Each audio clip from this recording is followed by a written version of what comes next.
Well, hey there, YouTube, and welcome to Wednesday night. This is my second episode of Journalism School, where I talk to you about the world that I live in during the day. Sure, I play smooth jazz and yacht rock and whatnot at night, but I work in a digital local TV newsroom by day.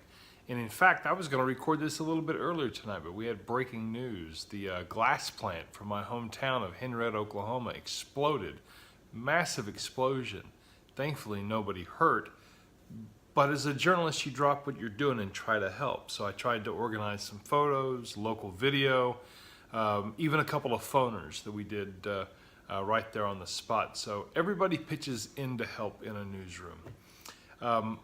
As I'm talking to you about the subject I love, journalism, I'm enjoying a nice Guinness draft. Unwinding. I was going to show myself opening this as if I was doing a report of the week beer review. He's great, by the way, if you haven't watched his stuff. But anyway, I just poured myself one, and I thought to myself, finally, relax. It's 11:30 at night, by the way, I should tell you. I'll start out by showing you my nifty little Texas Rangers key holder. You notice I'm wearing a New York Jets cap tonight. I found this. Hold on one second. Whoop.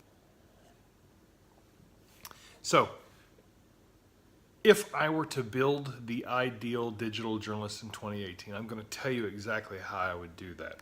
I've written down a few notes here. The first attribute of the ideal digital journalist of 2018 is that he or she has a can-do positive attitude. I know that seems cliche. However, it's an irreplaceable quality.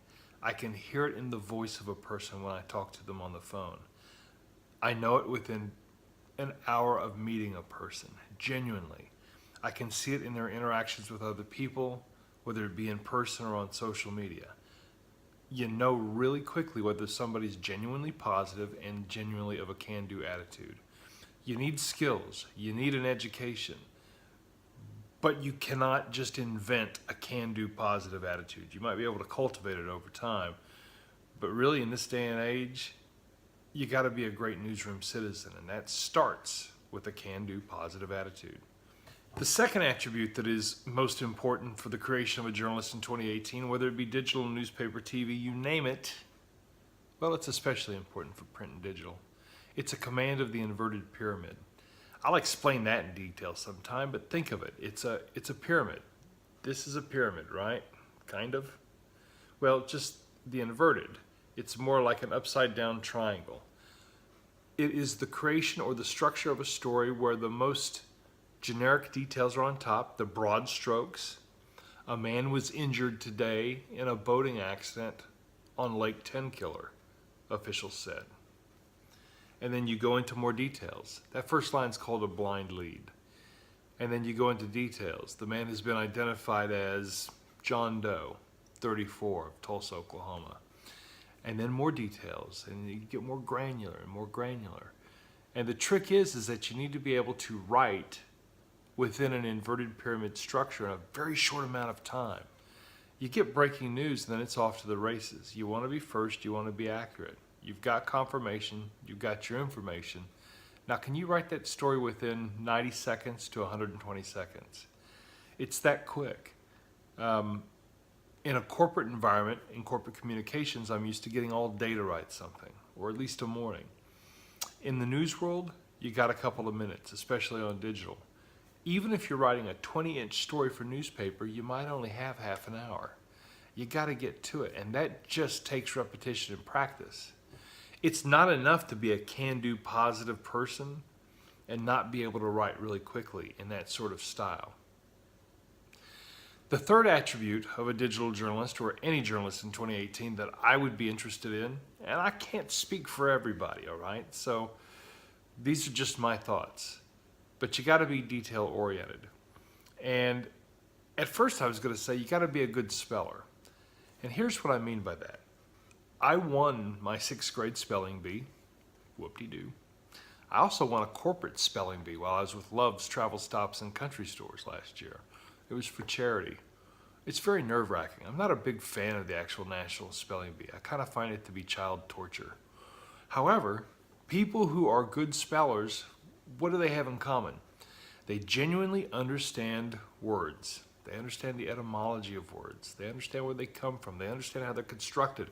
They understand the prefixes and the suffixes and the origins of words. So they know how to use words. They know the deep meaning. And they also pay attention to the detail.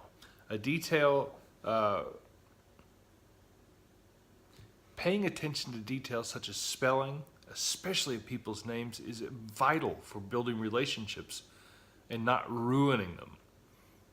It's also important to pay attention to figures, dollar figures, number of people hurt, number of people impacted, number of anything. Those details are a big deal. We're looking for precision here in our stories, not merely accuracy.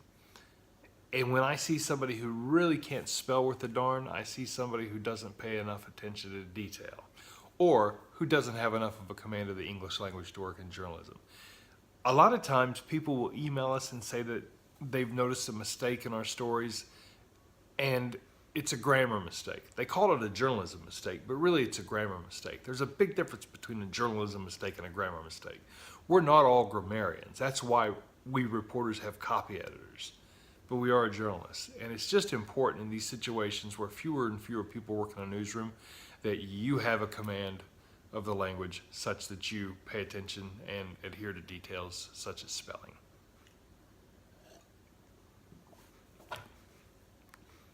I don't know if this is the most exciting video whatsoever, and I'm trying to sort of have a relaxed tone and a relaxed voice. If you like it, I would love it if you subscribed or maybe hit the bell for notifications.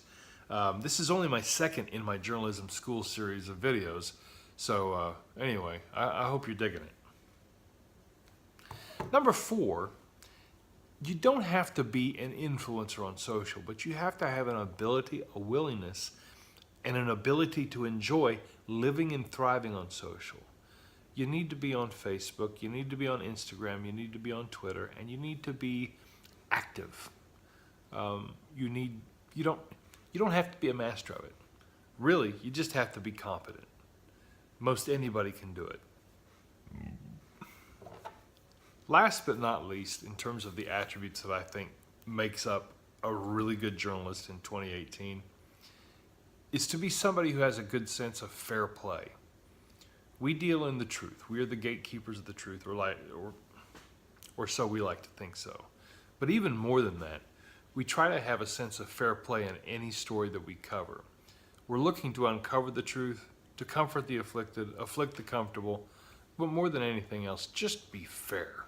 At the end of the day, you know what that feels like, and that's what we aspire to. You know, I hope you enjoyed this conversation. Really, it's for anybody who's interested in the business of journalism. Maybe you're choosing a career, you're in college, and you're thinking about getting into newspaper or television. God help you. You'll love it. But maybe you are in a smaller community and want to start a hyper-local blog. That might be a good jam for you. If you live in a town of 2,500, 3,500, take my hometown of Henrietta, where we had that glass plant explosion tonight. They have a newspaper, the Henrietta Daily Freelance, but they also have a guy named Bruce Jones there, who is a heck of a journalist. And he runs a little site called the Henriettan. He does a fantastic job. I don't know if he makes any money. In fact, I've talked to him before, and I think he just does that as sort of a retirement gig. But he's fantastic at it, and he's 100% a journalist.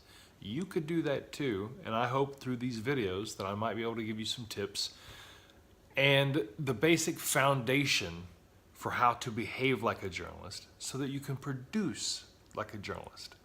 I appreciate your time. I've got several songs in the works, and it seems like I've had a fit of inspiration recently. So I hope you'll subscribe for the music and stay for the extra content. I appreciate your time. Good night.